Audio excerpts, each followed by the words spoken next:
Could you also do a clap? This is TVW Connects, All right, let's dive right into the questions. Hi, my name is Noah. a student-driven Q&A where Washington's youth connect with elected officials, state leaders, and political experts. Welcome to Connects. Today we're joined by Washington State's go-to expert on Northwest political trends, pollster Stuart Elway. He's been doing public opinion research in Washington State and around the country since 1975. From the early 80s up until 2000, he directed the Seattle Times Washington poll, and today he directs the Crosscut Elway poll, a provider of nonpartisan analysis on public opinion in this state. It's our pleasure to welcome him today. Thanks for joining us, Stuart. Great to be here. Thank you for asking me. Stuart, so first off, please tell us what you do and the important role it plays in the political landscape of today. Sure. I do survey research primarily, public opinion research. So what's a survey? A survey is a systematic way to get information from a small number of people in order to estimate what the entire population is thinking. So I interview a few hundred people and then from that extrapolate what public opinion is looking like in the state on various issues. Most of the surveys that get most of the attention and the ones we're going to be talking about today are election polls.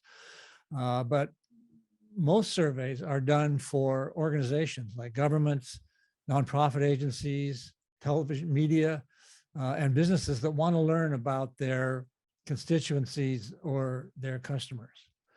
Now, political candidates do their own polls during election time to learn about what voters think is important, to test their proposals and to track how they're doing versus their opponents in the race. You never see those polls. Those are used internally for strategic purposes, unless they're candidates ahead, and then they like to publish those. The polling I do is public polling. That is, our polls are published. All the questions, all the answers, and all the methods are published so people can use that to help inform how they think about the issues and see, make their own evaluation about our polls. Our election polls help Crosscut and other media learn what citizens are thinking about as they decide how to vote in an upcoming election, to keep track of how the races are going. And basically it helps the media to focus to explain what's going on to their readers and to focus their reporting on things that matter to voters. So that's what I do. Thanks, Stuart. Well, our students have taken some time to check out some of the most recent Crosscut Elway polls, and they have very insightful questions for you. And with that, we're going to start off with those that ask how polls are designed. Our first question is from Kingston High School. Hi, I'm McLean Bowers from Kingston High School, and I was wondering, how do you ensure that polls are aptly representative of all citizens in Washington? Very good question, and that is key to survey research, is that you want to have, you're going to do a sample of a few hundred people and try to estimate how in this state 4 million voters are thinking.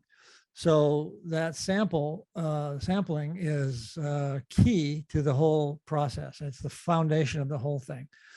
So first of all, you need to decide what your sample, what's the population that you are sampling. That is it all registered voters? Is it just those who are most likely to vote?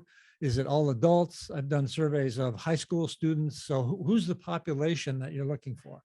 Then you do a random sample of that population. That is, everybody who's in that population has an equal chance of being selected to be included in the survey. And that is really the foundation, the sampling. And then starting with that, we will monitor the results. A survey will take several days to do. We will look at each day's results and say, how are we doing? Are we matching? Does it look like we have too many women or men, or too many older people, or how does it look? And then we'll adjust as we go along. And then finally, when it's all done, sometimes we'll do statistical weighting to balance the survey to match the characteristics of the population. And in that way, that's the best way we can ensure that it's representative of all the people it's supposed to be. Our next question comes from Jolie of Lake Washington High School. Hello, my name is Jolie Barga, and I'm a senior at Lake Washington High School in Kirkland. My question is that since you began working in polling in the early 1980s, how do you feel the change in technological access and innovation regarding phones and computers has shifted your approach to polling in Washington State? Thank you. Good question. Go Kangs. My uncle taught English at Lake Washington back in the day. Polling's been around since the 1930s, so almost 100 years. The first polls were done house to house. You'd draw a map of the area. You'd say, we're going to talk to people in every fourth house, and you'd send people out with their little clipboards and sit in that room and ask them the questions. By the 1970s, most people had telephones in their homes. Up until then, it was, by most people, I mean like 90+%. So telephone surveys replaced in-person surveys. Now, of course, we have cell phones, which are not connected to a house. And so that has changed how we do surveys, and that is in finding the sample. It used to be easy. You could sort of go to the phone book for the town and go down the list. Everybody was listed, and you take every 10th name and you call those people, and you would have a good sample. You can't really do it that way anymore. So there are companies that assemble phone numbers and provide random samples for us. Their whole business is just providing samples. Of course, with the advent of cell phones, close behind that came text. So now we're doing, for most of the time I've been doing this, we're doing almost entirely telephone surveys, some mail surveys where we'd mail a letter to your house, you fill it out and mail it back to us. Now we're doing a lot of text, and of course, internet beyond that has really changed how is in the process of changing how surveys are done now. So most surveys now are a blend of, we call landlines, we call cell phones, we text, and sometimes we use internet panels to fill out our sample. So it's really a blend of methods now, whereas before it was pretty much all one method. Also from Lake Washington High School, Rosa has our next question. Hello, my name is Rosa Choi, and I'm a senior at Lake Washington High School in Kirkland. My question is, are there any actions taken to assure the validity of polls? And if so, what are they and how much do they help? Thank you, Rosa. Well, yes, of course, during election time, the validation is the vote. There's a vote at the end, and you can see how close your poll was. Of course, we always talk about in our business that things change, people change their minds. And so a poll taken today might not be reflective of what a public opinion is a week from now. Events happen, the world turns, people change their minds, and things are different. So we always talk about it being a snapshot in time. The poll is this is what people answered when we asked these questions on this day.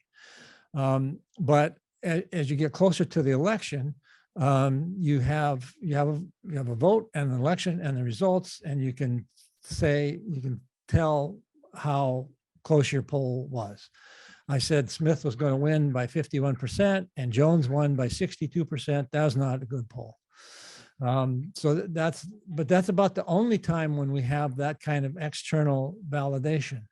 A lot of what we do is internal consistency. That is, do the internal results of the poll make sense? Do people who answer question 1, are they answering differently when we get to question 21? Or are things moving around in the poll that cause us to wonder, about that? And then the other way is comparisons with other polls. Are there other polls that were done at similar time on a similar topic that got similar results? And the more of that you have, the more validation you have of any given poll. But it's a difficult task because there is really no external measure for what public opinion was on that day. So we have to do a lot of these internal checks to make sure that we're doing the best we can. Now, Stuart, in collaboration with Crosscut, you recently put out a poll about the upcoming general elections.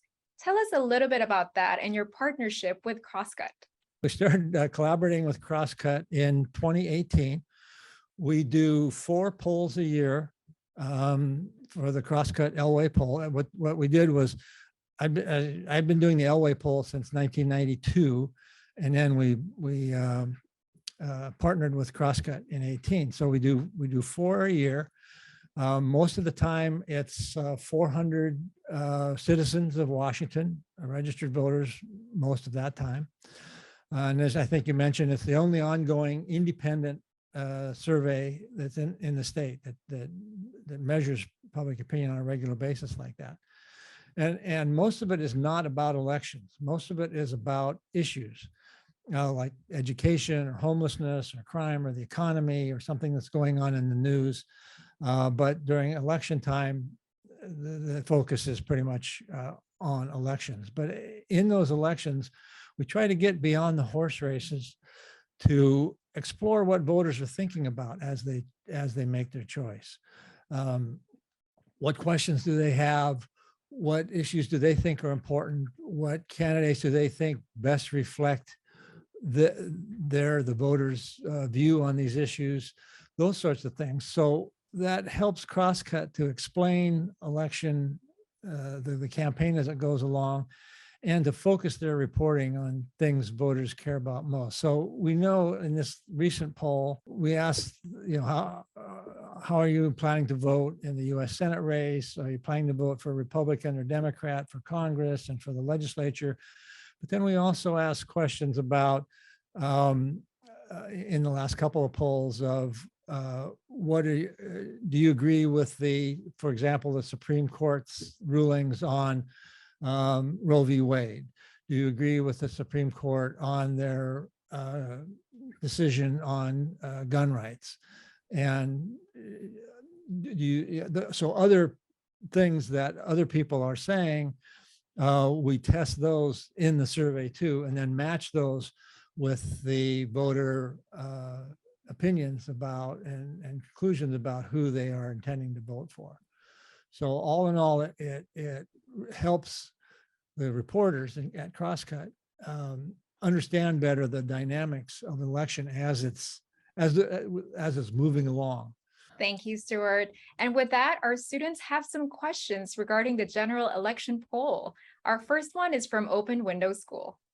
Hi, I'm Michelle Amasaki, and I'm in 8th grade at Open Window School. I noticed in your most recent September 2022 poll, you ask about community, age, party, education, and gender. How do you decide which aspects of a person's identity to ask about in the poll and to not include things like race or religion? And as a follow-up to that, which part of a person's identity do you think has the most impact on voting decision? Okay, good question. Those questions we asked are, that's a fairly standard set of demographic variables that have been asked over the years. And sometimes we include some and sometimes not all of them. But as you mentioned, age, gender, education, income, ethnicity, household makeup, the type of community you live in are all fairly standard. And we try to ask most of those each time. They don't always make it in there.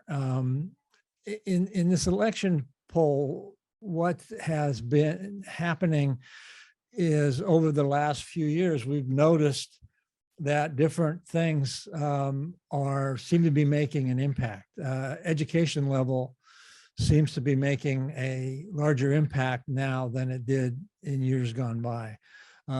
Region or community type, urban versus rural, for example, there's differences there that haven't always been there or haven't always been quite as pronounced in the past. So we want to make sure we ask those. And gender has been, gender and age also have seem to have an impact on voting. I should say that the questions themselves have changed. In the days when we were doing just telephone surveys to landlines at home, we often wouldn't ask even what someone's gender was. We just record it. We would say, well, that we could tell most of the time, or if it was a man or a woman.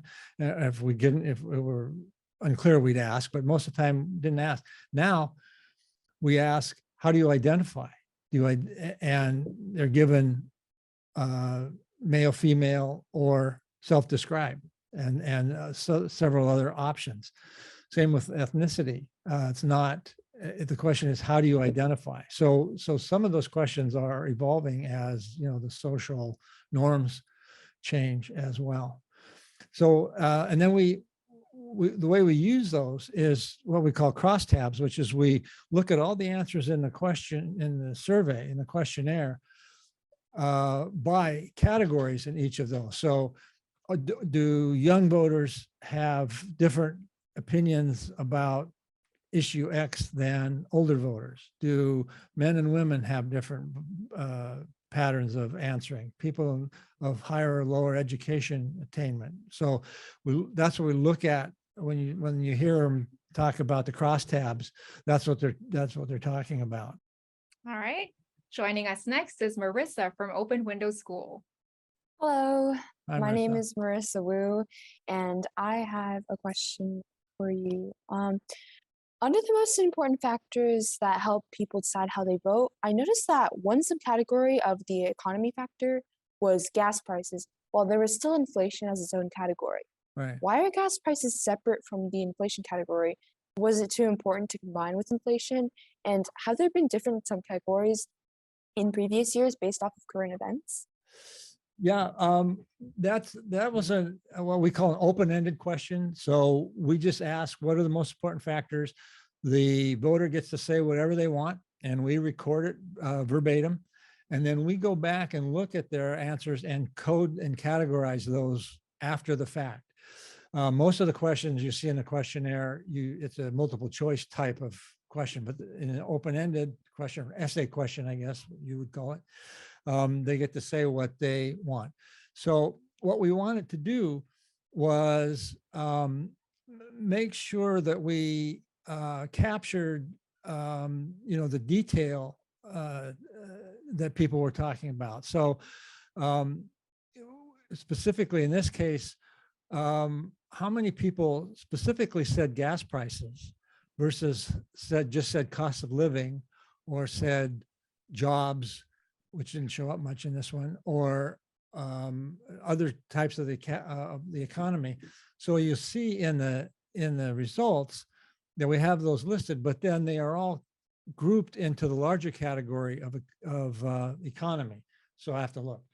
So gas prices was like 3% who specifically mentioned that, but combined with people who said inflation or just said the economy, then that makes up 22%, which was the largest number in the group. So we wanted to both be true to what people said as specifically as we can, but also to make general enough categories so that we can generalize across the population. Thank you. Mhm. Via has our next question. Hello, my name is Via. I noticed that in the most recent crosscut poll, the respondents are asked about who they would vote for in the 2024 presidential election. Yeah. Why should we survey who might be the more popular choice for president now when we don't even know who's actually going to be running? Right. Well, we shouldn't.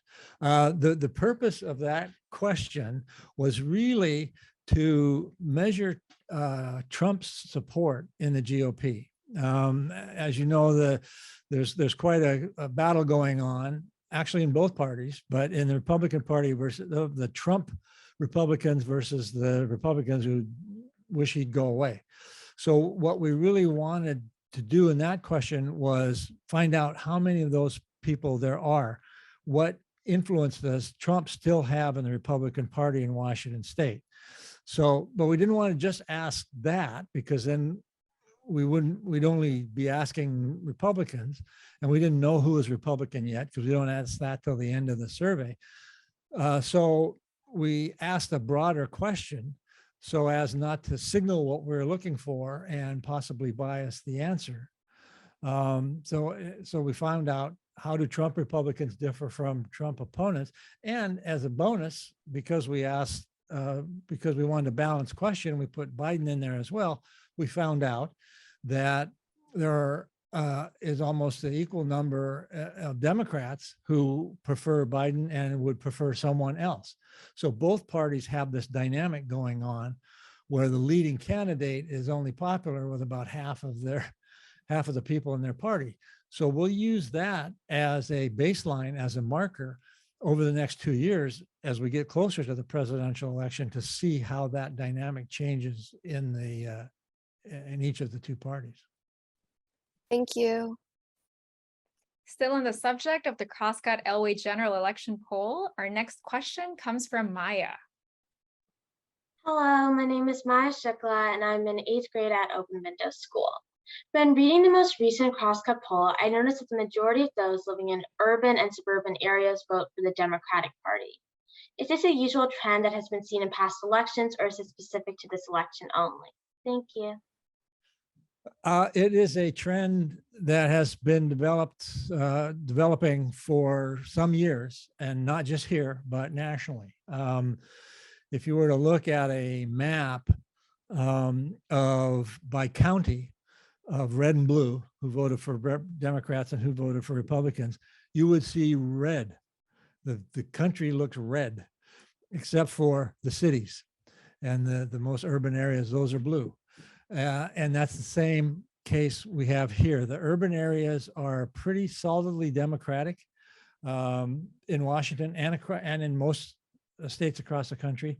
And the rural areas are pretty solidly Republican. So that means the suburban areas, where I think most of you probably are, that is not in the middle of the city, but not out in the rural area either, those tend to be the swing areas that determine who wins the election in Washington State. Most of the voters in Washington State, about 54%, live in King, Pierce, or Snohomish County. There are 39 counties in Washington, and most of the voters live in those 3 counties. So currently, there is no Republican legislator in King County, no representative in the state legislature, and no Democrats in Eastern Washington outside of Spokane, which is an urban area. So it's very much a pattern. We used to have more of, in Washington, just a Eastern Washington versus Western Washington divide. The Eastern Washington voted for Republicans, Western Washington voted for Democrats, but in the last 6 or 8 years or so, it's become more urban and rural. So rural counties in Western Washington are tending to vote for Republicans where they didn't before. Like out Grace Harbor County, out on the coast and up in the peninsula, those Southwest Washington, those kind of places. So, but it's a pretty established pattern now that we're all watching very closely. Claire has our next question. Hi, my name is Claire Tholfsen, and I'm an 8th grader at Open Window School. So I noticed in the September 2022 poll that a good majority of the people answering the poll had responded that they had an income of above $100,000 a year. How do you believe this influences the answers given to questions relating to politics? The income, we talked earlier about the demographic questions we ask. Income is always one of them. But income by itself doesn't have a really strong relationship with political views. Political views these days are much more strongly related to gender, to age, to race, and to education. And there's some fairly large differences between categories in those variables. and they're all related, of course, and income is in there. But by itself, income doesn't seem to drive much public opinion.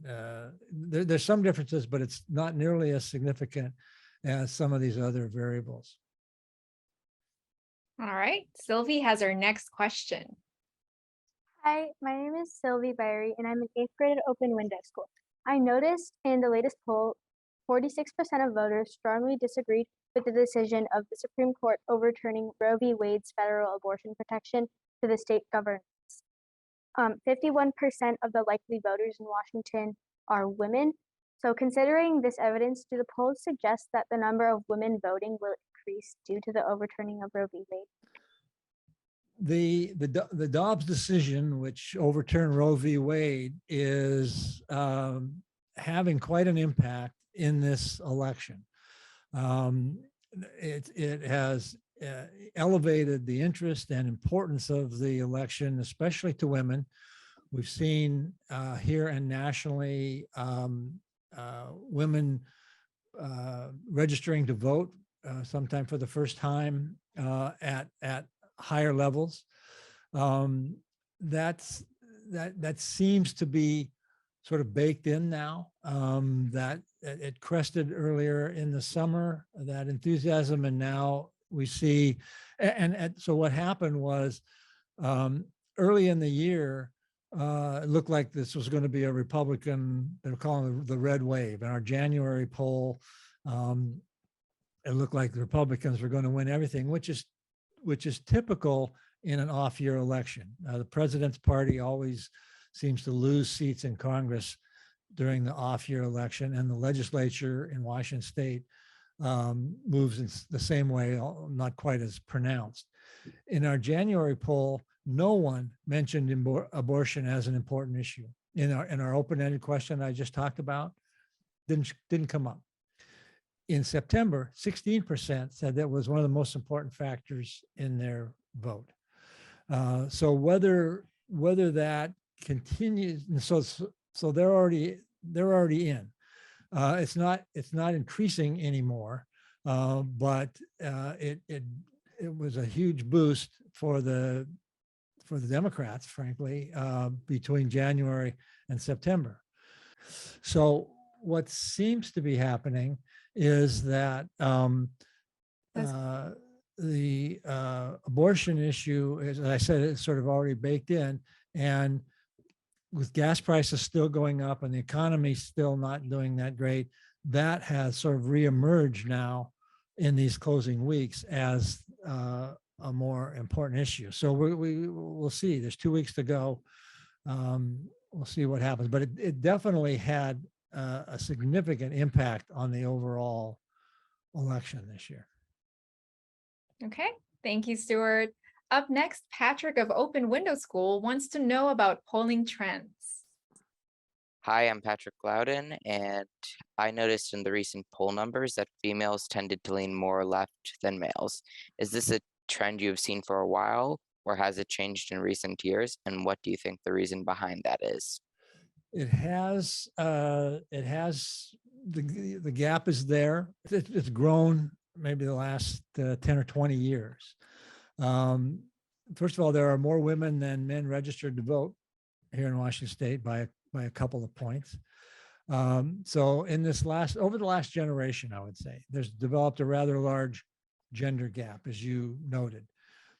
Here in Washington, about 44% of the women consider themselves to be Democrats, while only 31% of the men say they're Democrats. I think a large part of that gap has been around what gets labeled social issues. Issues we just talked about, Roe v. Wade as one, education issues, which women tend to be more interested in than men. And so as the parties have sort of separated on their approach to these issues, some of the demographic groups, and particularly men and women, have moved with them. Women are more likely to favor gun control, for example, and men are not. And so, and the Republican Party is opposed to that overall. So I think those things have all contributed to this gender gap that has grown. And in Washington, we've had 2 women governors in fairly recent times. Not yours, not you're too young, but and we've had women as both of our U.S. senators for the last 28 years, and plus 4 of our 10 members of Congress from Washington State are women, and we also had the highest percentage of women in our state legislature of any state. Right? I think we're no longer number 1 in that category, but that gender gap has developed and become pretty strong over the last generation. All right, Ethan is up next. Hello, my name is Ethan Liu. In an article regarding the findings of a recent crosscut poll, it read that the September 12th to 15th survey of 403 likely voters shows Democrats maintaining a broad advantage in races for U.S. Congress and the legislature. But the numbers have tightened since a similar poll in July, with Republicans gaining some ground as the fall campaign season moves into full swing. Has this also occurred throughout other elections, or is this unique? Well, it has. This has been it's not totally unheard of, but this year there has been quite a more exaggerated, that's probably too strong a word, swing than past years. But we have seen the same thing nationally. Our polls here in Washington seem to track pretty well and usually do what's going on nationally. Over the years, Washington has become a pretty reliably blue state. Most states, when you register to vote, you have to declare which party you're in. So you register as a Democrat or as a Republican, or you can register as an independent. Washington, we don't do that. So party identification can fluctuate here a little more than it does maybe in some other places. For example, in the year 2000, there were equal numbers of voters in Washington state who said they were Republicans and Democrats. It was about 30% each. Since then, the numbers of Democrats have grown and numbers of Republicans, or percentage of Republicans, have decreased. So as you saw in the last poll, 38% now of people in Washington consider themselves Democrats, and 23% Republicans, with 38% independents. So from an even balance 20 years ago, we're now at a point where Democrats have about a 15% edge in party identification in Washington state. Moving on to some broader questions about polling and social media, Catherine of Lake Washington High School has the next question.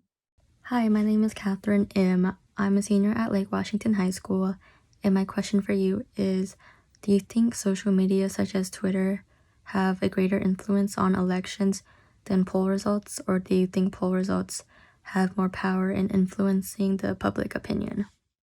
I think social media probably have more influence. We debate this all the time in my industry at all our conferences and so on. And back when I was in graduate school learning how to do all this, of the influence of public opinion polls. They're really not intended to influence public opinion. They're intended to measure it and indicate, as I said earlier, what's going on, not to influence public opinion.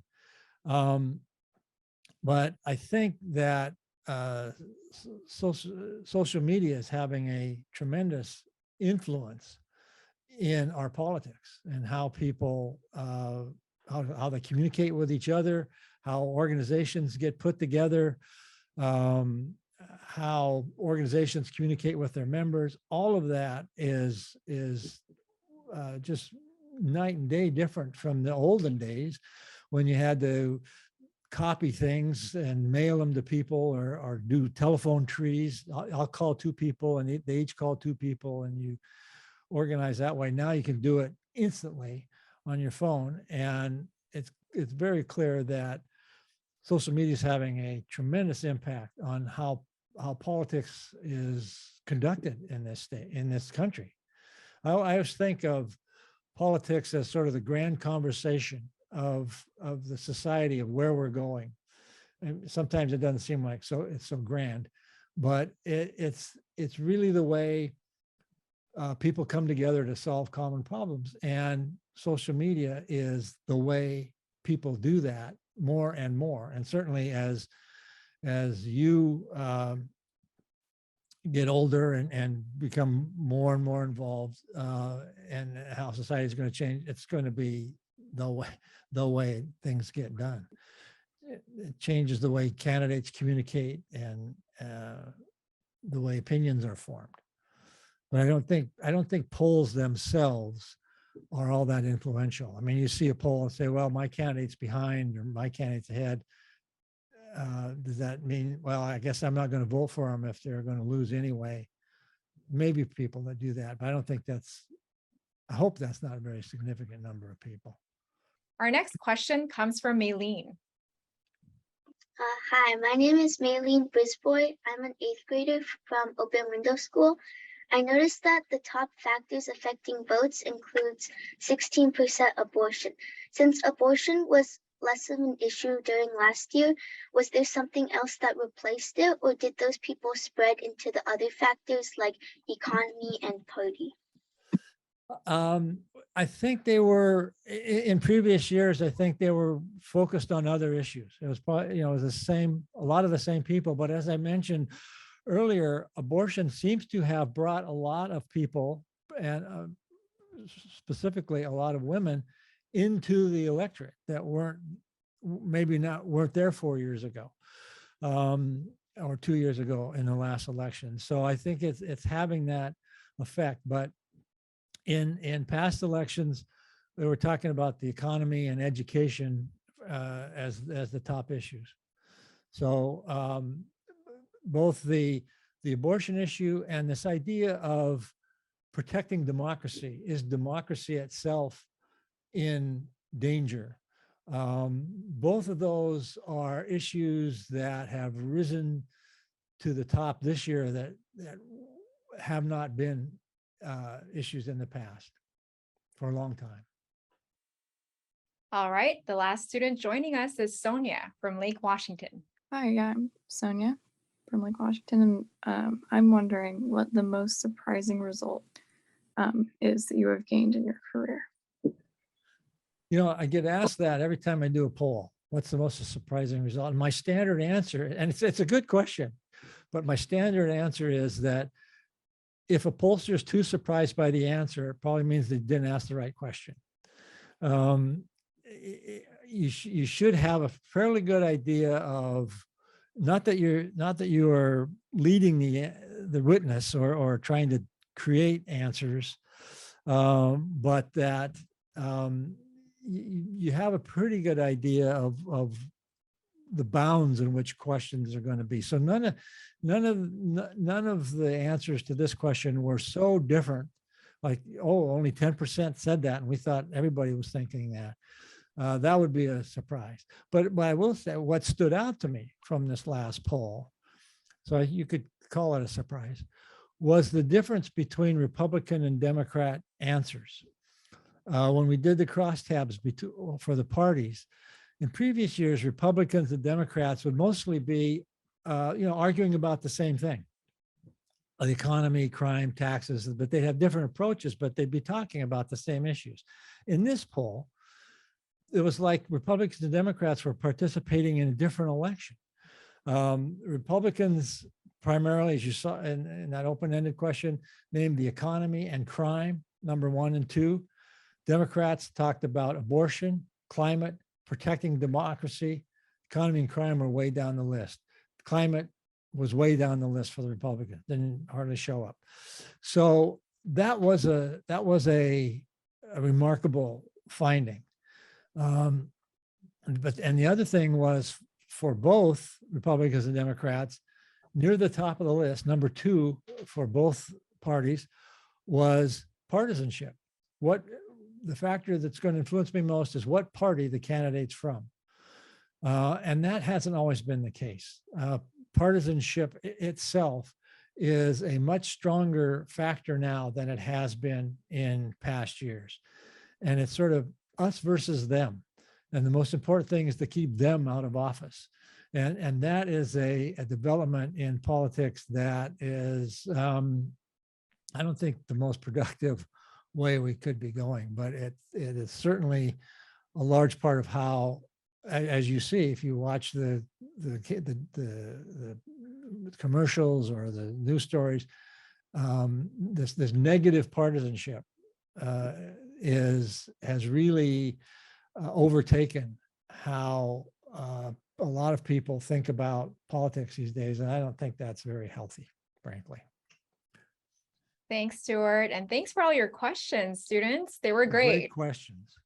Thank you. Now, with your closing thoughts, Stuart, since you've been doing this for 40 years, if you were to look into that crystal ball behind you that we see, what do you see as the future of polling? And where would it be in the next 40 years? And are there any challenges or big changes ahead? Well, I certainly 40 years ago didn't predict the internet or anything like it. When I started doing this, people didn't even have desktop computers, let alone laptops, let alone cell phones. So hard to do. I think it is pretty clear that not in the not too distant future, most of what I do, public opinion research, is going to be done over the internet in some way, or whatever replaces the internet 40 years from now, who knows. I read a science fiction book once some years ago that everybody just had sort of mood rings, and it all went to a large database, and you could just see the whole country turning different colors. And we're not far from that. We've got watches that could, know when we're having deep sleep now. So maybe it's going to be something like that.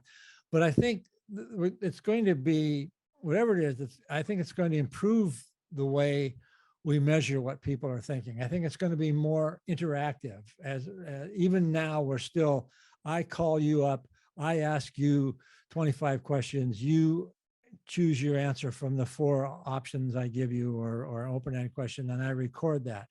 I think it's going to be a lot more interactive. The internet gives us opportunity to present material. We can show you videos. You can respond as you're watching a video or listening to a speech, and then ask questions. We can ask questions of each other. So I think it's going to be a lot more interactive that way. The challenge then will be the challenge that it's always been, and what I think was our first question, was how do you get a representative sample? How do you get a sample that is truly representative of the entire population? We're still at a point where not everybody has internet access, so you can't say that all voters have an equal chance of being included. That will probably dissipate over time. Everyone will have it. 40 years from now, certainly everybody will have internet access. And I keep trying to think in the back of my mind, what's going to replace the internet? But that'll be the continuing challenge. But I think overall, it's going to, we're going to develop new ways to interact and measure public opinion over the next 40 years. All right, sounds promising. Well, thank you again, Stuart, for joining us today. And thanks to our students. You all asked really great questions. Great questions. That does it for this episode of Connects, and we'll see you next time.